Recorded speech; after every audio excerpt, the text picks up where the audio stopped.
আসসালামু আলাইকুম, আশা করি সবাই ভালো আছেন। দেখুন কিভাবে ঘের থেকে বড়শি দিয়ে কত বড় মাছ শিকার করলাম। এই দেখুন, আসলে আমাদের বাগেরহাট জেলা এত বড় মাছ আসলে এটুক বড়শি দিয়ে শিকার করতেছে। দেখুন কত বড় মাছ।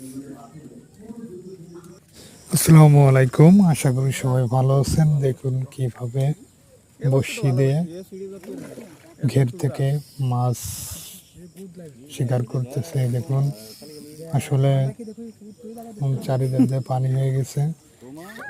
আসলে এখন মাছটা ধরতে হবে।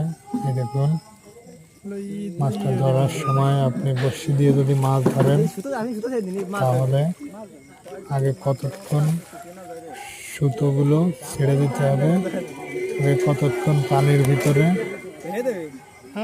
রেখে মাছটাকে দুর্বল করতে হবে। তারপরে আস্তে আস্তে আপনি সুতোটা গুছিয়ে ফেলবেন, আস্তে আস্তে পুলি নিয়ে আসবেন, দেখবেন যে মাছটা দুর্বল হয়ে যাবে।